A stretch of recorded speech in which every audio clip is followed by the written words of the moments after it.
पूछताछ सीरीज में जितने नए व्यूअर्स अभी इस वीडियो से जुड़े हुए हैं, क्यों? क्योंकि ये टॉपिक ही बड़ा अल्टीमेट है, मार्जिन्स।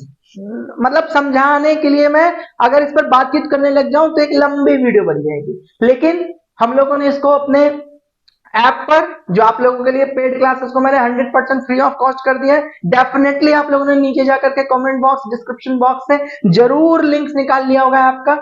अगर नहीं निकाले हैं तो जाइए डिस्क्रिप्शन बॉक्स में, सबसे पहले ऐप डाउनलोड कर लीजिए। पूछताछ सीरीज का रजिस्ट्रेशन 100% फ्री ऑफ कॉस्ट हो रहा है, जहां पे 1-to-1 सेशन कर रहे हैं भाई साहब, लाइव क्लास डायरेक्ट मिल करके, प्रश्न आपके जवाब हमारे। तो मार्जिन क्या होता है इस चीज को लेकर के हम लोगों ने लाइव पूरी क्लास पढ़ ली है, तो यहां पर हम थोड़ा शॉर्ट फॉर्म में चलेंगे ये मार्जिन क्या होता है, लेकिन पूरी कोशिश करेंगे कि नए व्यूवर्स को भी मार्जिन पूरी तरह से समझा ले जाया जाए, ठीक है ना। अब बात करते हैं कि यह प्रश्न ना, before to start the video share करना जरूर है, क्योंकि ये प्रश्न सिर्फ आपके नहीं होते हैं। नोटिफिकेशन जो आपके पास आता है ना कि मार्जिन क्या होते हैं, तो आप उसको क्लिक कर लेते हैं। चलो ये तो एक बार का प्रश्न हो गया, नोटिफिकेशन मिल गया, किसी तरह डिस्प्ले हो गया और आपको लगा कि चलो आपके काम की बात हो गई। प्रश्न किसी और ने पूछा लेकिन लाभ आपका हो गया। प्रश्न पेड क्लासेस पे जो हमने फ्री किया ना वहां पूछा गया, लेकिन लाभ आपका हो गया। इसी तरीके से आप भी इसको शेयर कर दीजिए, क्योंकि प्रश्न दूसरों के नहीं होते हैं, प्रश्न आपके हैं अपने ना।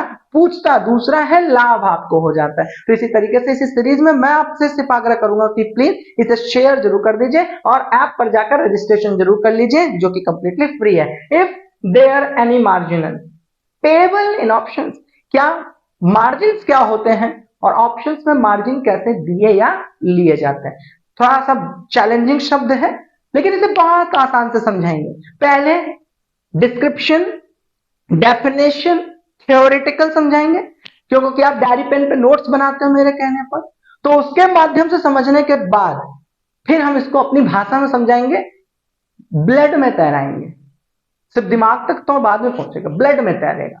बने रहना है, समझना है। और एक चीज बड़ा क्लियर समझा दू, व्यस्त आदमी चाहिए, अस्त व्यस्त आदमी नहीं चाहिए। पूरा जब तक साइनिंग आउट ना बोल दो तब तक पढ़ने वाला व्यक्ति चाहिए। डिसिप्लिन, प्रिंसिपल्स हो उसके अंदर, पेशेंस हो उसके अंदर ना। ऐसा स्टूडेंट्स हम तलाश रहे हैं। और आप पढ़िए, ईमानदार रहिए, साइनिंग आउट जब तक ना बोल दो तब तक पढ़िए। Margin in equity and futures, equity और फ्यूचर दोनों में margin is used as leverage, एक लेवरेज की तरह से यूज किया जाता है टू इंक्रीज परचेजिंग पावर। आपको क्या किया जाता है, आपकी बाइंग में ना पावर बढ़ सके, उसको लेकर के मार्जिन आपको ऑफर्ड किए जाते हैं। अब एक क्वेश्चन आता है, कौन करता है भाई? आपका ब्रोकरेज फर्म, और बाहर तो कोई नहीं आता। आपके ब्रोकरेज फर्म, आपके brokerage house offered you a margin, आपको एक मार्जिन ऑफर्ड करते हैं। अब फिर एक क्वेश्चन आपके ध्यान में फट से आ जाएगा, नीचे कमेंट बॉक्स में पूछ दोगे, तो यहां पर बता देता हूं, मार्जिन का कोई फैक्टर नहीं क्लियर है कि कौन कितना मार्जिन देगा। It depends on your broker, वो उस पर डिपेंड करता है कि वो आपको कितना मार्जिन देगा। अलग अलग ब्रोकरेज हाउसेस के, अलग अलग प्लेटफॉर्म्स के अलग अलग मार्जिन परसेंटेज हैं, ठीक है ना। ये प्रश्न आपको उनसे पूछना है कि आप मुझे मार्जिन कितना दे रहे हैं।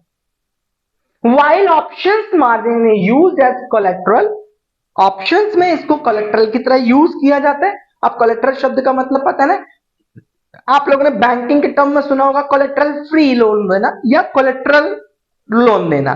कोलेट्रल लोन का मतलब हम आपको कुछ पैसा देंगे और उसके अगेंस्ट में हम आपकी कोई प्रॉपर्टी मॉर्गेज करेंगे या कुछ ना कुछ उसके संबंधित हम कोई कीमती चीज अपने पास रखेंगे, that is known as collateral. तो यहां पर भी आपको क्या कहा, while option margin is used as collateral to secure a position, उस पोजीशन को सिक्योर रखने के लिए एक क्या कर लिया जाता है, कोलेट्रल के रूप में आपसे यूज किया जाता है उस पैसे को, ठीक है ना। मार्जिन वो देंगे लेकिन कुछ कोलेट्रल रखेंगे, ठीक है ना। अब यहां आता है, if you buy an options contract, और आप कोई ऑप्शंस कॉन्ट्रैक्ट बाय करते हैं, you do not have to pay a margin, तब आपको कोई मार्जिन नहीं मिलता अगर आप ऑप्शंस में जाते हैं। अब भैया क्यों? क्योंकि देखो यार, स्टॉक मार्केट की एक दुनिया की ना सबसे खतरनाक दो बात बताता हूं। बात नंबर एक, कि यहां ना दो लोग नहीं जीत सकते, यहां पे विन और विन सिचुएशन नहीं है। विन और विन का मतलब, जैसे मान लीजिए कि मैं आपको एजुकेट कर रहा हूं, तो उसके संदर्भ में आपसे कुछ मैं चार्ज कर रहा हूं ना, तो यहां तो मैं भी जीता क्योंकि मैं आपको एजुकेट कर रहा हूं। एज ए टीचर मैंने आपसे कुछ ना कुछ पैसा चार्ज किया, तो उससे मेरा काम हुआ। लेकिन आपने कुछ दिया तो इसके बदले आपको भी कुछ मिला, आप भी एजुकेटेड हुए ना, तो इसका मतलब दो लोग जीते ना। आपने पार्ले जी से कोई बिस्किट लिया और आपने उसके एवज में मुझे 5 रुपए दिया, तो मैंने यहां पर आपको 5 रुपए के संदर्भ में एक बिस्किट दिया जिसको आपने खाया, तो इसका मतलब ये विन विन सिचुएशन है ना। लेकिन यहां विन विन सिचुएशन नहीं होती, यहां क्या होता है, हम जीतेंगे तो आप हारेंगे। ठीक, अब आते हैं दूसरी चीज। दूसरा जो इसके अंदर समस्या है वो ये है ना कि जैसे मैं आपको पढ़ा रहा हूं ना, तो अगर आप मेरी जान भी ले रहे हैं ना, तो मैं आत्मा से पढ़ाने की कोशिश करूंगा। क्यों? मैं चाहूंगा कि मेरा स्टूडेंट में किसी भी वजह से प्रॉब्लम में ना रहे। तो ये तो हो गई, मैंने अपनी पूरी जान लगा दी आपको एजुकेट करने में, क्योंकि मैं आपको सफल देखना चाहता हूं। मैं मतलब कोई भी टीचर आपको सफल देखना चाहता हूं।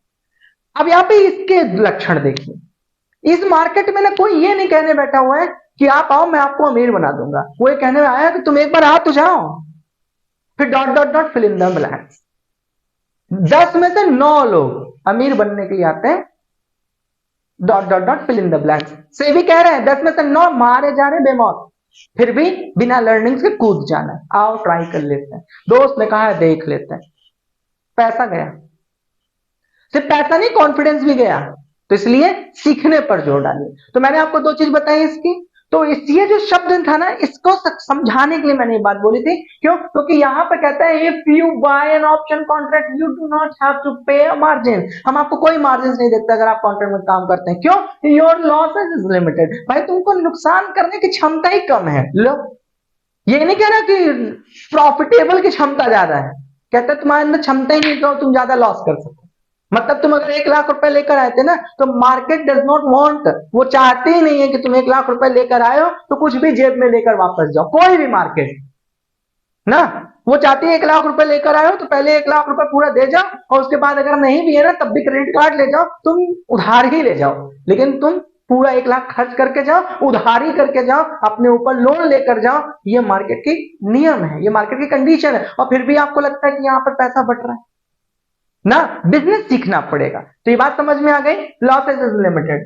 अब यहां पर दूसरी चीज देख लेते हैं, if you sell an option contract, अगर आप सेलिंग में जाते हैं ना, तो यहां पर आपके पास क्या है ऑप्शन, ज्यादा से ज्यादा लॉसेस को समझने की क्षमता है, तो यहां पर आपको मार्जिन मिलते हैं। देखिए क्या कहते हैं, if you sell an option contract you must pay a margin because there is a risk of unlimited loss. Unlimited loss ना। अब आपको लगेगा तो सर क्या मार्जिन लेने चाहिए, क्या मार्जिन सही है? देखो ये नेक्स्ट क्वेश्चन है ना। आप चाहें तो इस क्वेश्चन को मैं आगे पूरा समझा भी देता हूं, लेकिन ये एक रिसर्च का मुद्दा है, एक पढ़ाई का मुद्दा है, पूरा एकदम लॉन्ग लास्टिंग बेहतर क्लास का मुद्दा है ना। लेकिन फिर भी अब आपके जहन में ये प्रश्न तो आ रहा है कि सर क्या मार्जिन फिर ठीक है? चलो इसको थोड़ा प्रैक्टिकल भाषा में समझते हैं, कि जिससे कि आपको समझ में आ जाए कि सर क्या ये मार्जिन शब्द ठीक है। चलो इसको आपको ना एकदम सरल शब्दों में समझाने की कोशिश करते हैं, जिसके लिए आप पूरा इतनी बड़ी यूनिवर्सिटी को छोड़ करके हम लोग तक पहुंचते हैं। चलिए हम लोग बात करते हैं, एक शॉपर हैं आप, एक शॉपकीपर हैं आप, आपने एक दुकान खोल ली। चलिए दुकान खोल लिया, तो इसको हम लोग डीमेट शब्द का नाम दे देते हैं। डीमेट का मतलब जाहिर सी बात है कि आप अगर स्टॉक्स की दुनिया में है तो आपको एक दुकान खोलना पड़ेगा। तो फिजिकल मार्केट इधर हो गई, ठीक, ये फिजिकल मार्केट है, मतलब एक शॉप जहां पे आप जाकर के खरीदारी करते हैं आपके आस पड़ोस। और ये हो गई आपकी डीमेट अकाउंट, मतलब आपका एक ट्रेडिंग अकाउंट खुल गया, यहां पर भी आपकी एक दुकान खुल गई। अब ये दुकान खुल गई साहब, अब मैटर करता है कि शॉपकीपर साहब को इस दुकान के अंदर कुछ ना कुछ क्या रखना पड़ेगा, प्रोडक्ट रखना पड़ेगा। ठीक, अब प्रोडक्ट रखना पड़ेगा। अब नई दुकान है, तो नई दुकान है तो कोई भी आपको प्रोडक्ट क्रेडिट पर नहीं देगा, ये बात स्वाभाविक है ना भाई। आपने एक दुकान खोली, उसके अंदर पूरा सामान भरना है, तो वो कहेगा भाई अभी नई नई दुकान खोले हो, मुझे क्या पता कि आपकी खरीदारी बेचदारी डेमोग्राफी जियोग्राफी साइकोलॉजी कस्टमर कैसा है आपका, हमें तो कुछ पता ही नहीं है। तो वो क्या करेगा, आपको एक रिस्क में ना क्रेडिट नहीं करेगा। तो फिर आपके पास जितना पैसा है, मान लीजिए 1,000 रुपए है, तो 1,000 से लमसम आप प्रोडक्ट ला ला के इसके अंदर भरते हैं और उसी में कुछ मार्जिन कमाते हैं, फिर लाते हैं, फिर एक साइकिल पैदा होती है। इसी तरीके से इस वाली दुनिया में चले जाओ, ये कहता है मुझे क्या पता अभी तुम कितना ट्रेड करते हो, कितना रिस्क लेते हो, कितनी बेमौत मारे जाते हो, कितना रिस्क लेते हो, कितना तुम अपना घर का गहना दुनियादारी हेन तेन बेच कर लाते हो, उसे क्या पता। उसका कहना है कि पहले मुझे बताओ, तो वो आपको कहता है ट्रेड करो ट्रेड करो ट्रेड करो। अब आप दिन भर यहाँ ट्रेड करते हैं, एक एक दिन में 5 5 10 10 बार ट्रेड करते हैं और इसको ये बताने की कोशिश करते हैं कि देखो भैया मैं ट्रेड करता हूँ। जैसे ये दिन भर अपने 1000 का सामान लाया, बेचता है बेचता है बेचता है, ये बताता है मार्केट में कि देखो भैया मैं अपना काम करना शुरू कर दिया हूँ, देखो अब मेरे पास इतनी सेलिंग हो रही है, धीरे धीरे इसका इसके साथ एक रिलेशन बनना शुरू हो जाता है। ये मतलब कौन, जो इसका डिस्ट्रीब्यूटर ऊपर बैठा होगा वो इसको दे रहा है ना, धीरे धीरे ट्रस्ट पैदा हो गया। इसी तरीके से ये वाली दुनिया में आपका जो ब्रोकर है वो भी आपको देख रहा है कि ठीक है भैया डेली 5,000 10,000 20,000 रुपए लाता है, 50,000 रुपए लाता है, ले आता है रख रख जाता है, ले आता है रख रख जाता है, लाता है लॉस होता है चला जाता है, आता है लॉस होता है चला जाता है, तो आदमी बड़ा काम का है।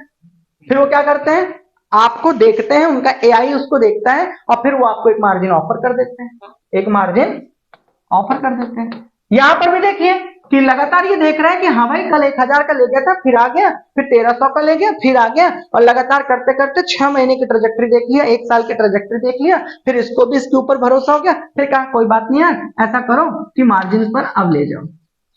अब ये मार्जिन क्या हुआ, अब इसने कहा कि देखो भैया दुकान बड़ी करनी है, दुकान को पूरा भरना है यार, 1,000 का माल ले जाते हैं, इतना बेचते हैं, फिर आते हैं यार, बड़ा परेशान करते हो साहब, भर दो दुकान, बिक जाएगा तो देने लग जाएंगे।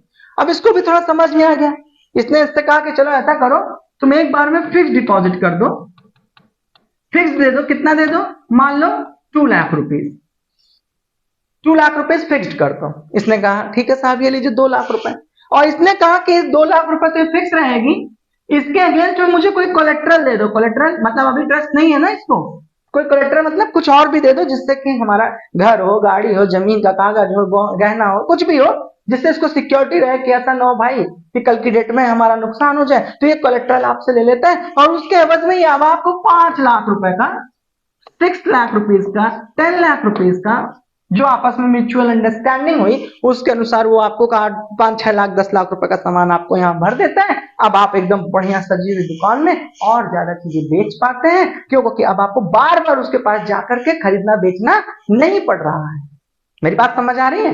तो यहाँ पे क्या हुआ कि जिस तरीके से इसने आपको कोई चीज दिया, तो यहाँ पर आपके पास क्या हो गया, आपने एक मार्जिन वहां फिक्स कर दिया, कोलेक्टर वहां दे दिया, उसके एवज में आपको यहाँ पे बाइंग वैल्यू मिल गई, क्योंकि आपके पास साहब 2 ही लाख रुपए तो थी ना यार, लेकिन अब आपकी दुकान में कितने रुपए का माल है, 4 लाख 5 लाख 6 लाख 10 लाख, ठीक है ना।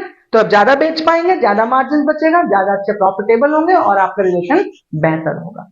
एक पॉजिटिव साइन तो ये हो गया। यहां पर भी इसे पॉजिटिव कंसीडर किया जाता है, लगातार आप ट्रेड कर रहे थे तो इसने आपको देखा, तो इसने भी आपसे एक मार्जिनल ले लिया 2 लाख रुपए, 2 लाख रुपए मार्जिनल लेने के बाद इसने भी आपको ऑफर्ड किया कि ऐसा करो कि एक कोलेट्रल लगा दो यहाँ पे, फिर इस कोलेट्रल के बाद अब हम आपको एक मार्जिन दे देते हैं, 2 ही लाख रुपए आपके फंड में है, लेकिन हम आपको 5 लाख तक का ट्रेड दे देते हैं।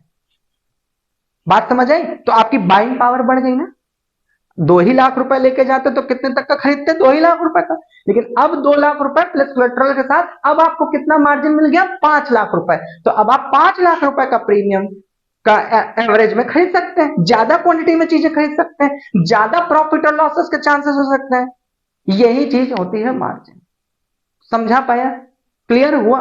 और मैंने कहा ना अधूरे पे तो बिलीव नहीं करते, जितनी बार चाहो पूछो, पहले एक बार पढ़ो फिर पूछो, फिर ऐप पर जाओ वहां पूछो, नहीं समझ आया पढ़ो, पूरी तरह से लगे रहो। तो मैंने आपको मार्जिन समझा दिया। किसी तरीके से डीमेट अकाउंट का जो आपका ब्रोकर फर्म है वो भी आप पे ध्यान रख रहा है, उसने भी कहा हाँ यार ये काम कर रहा है, 2 लाख रुपए का उसने आपसे सिक्योरिटी ले ली, कोलेट्रल फीस ले लिया, उसको रख लिया और आपको एक कर दिया कि ठीक है भैया अब हम आपको इतना मार्जिन दे देंगे, तो उससे क्या होगा, आपकी बाइंग पावर ज्यादा हो गई, आपको और ज्यादा खरीदने की ताकत मिल गई। उसी हिसाब से आप अपने को मैनेज करते हैं, और जैसे ही सेलिंग एग्जीक्यूट करते हैं या बाइंग एग्जीक्यूट करते हैं, स्क्वायर ऑफ करते हैं, फिर उस मार्जिन का आपके ब्रोकरेज फर्म और आपके बीच में सेटलमेंट होता है। फिर सेटलमेंट के बाद आपके अकाउंट में प्रॉफिट एंड लॉस के हिसाब से फाइनलाइज करके आपके ट्रेडिंग अकाउंट में पैसा दिखने लगता है। बात समझ आ गई। तो आप सभी लोगों को ये सारी चीजें मैंने बहुत इजी वे में समझाया। अब आपका धर्म है कि इसको पहले पूछिए और क्वेश्चंस पूछिए, साथ ही साथ चैनल को सब्सक्राइब करना ना करना वो आपकी जिम्मेदारी है, कर लेते हैं तो हमारे लिए अच्छा है, आपके लिए भी अच्छा है। दूसरा, ऐप पर जाइए, उसको जरूर रजिस्ट्रेशन कर लीजिए, ठीक है ना। 100% फ्री ऑफ कॉस्ट कर रहे हैं। क्वेश्चन आपको मदद करता है, औरों को भी मदद करता है। जैसे औरों ने क्वेश्चन पूछा तो देखिए आप इसको देख रहे हैं, इसी तरीके से आप शेयर करिए, ये मैं आपसे जरूर मांगूंगा कि आप इसे शेयर कर दीजिए। बाकी अगर वीडियो अच्छी लगती है तो सब्सक्राइब और लाइक, कमेंट, सुझाव आपके हमेशा के लिए मेरे लिए बड़े अच्छे अनुभव रहे हैं। तो इन्हीं शुभकामनाओं के साथ कि आप लोग सभी लोग स्वस्थ रहिए, मस्त रहिए, व्यस्त रहिए, लगातार ऊर्जावान रहिए, पूछते रहिए, पढ़ते रहिए, पढ़ाते रहिए, सफल रहिए, मस्त रहिए। तभी तक शुभकामनाओं के साथ मैं आशुतोष अस्थाना साइनिंग आउट।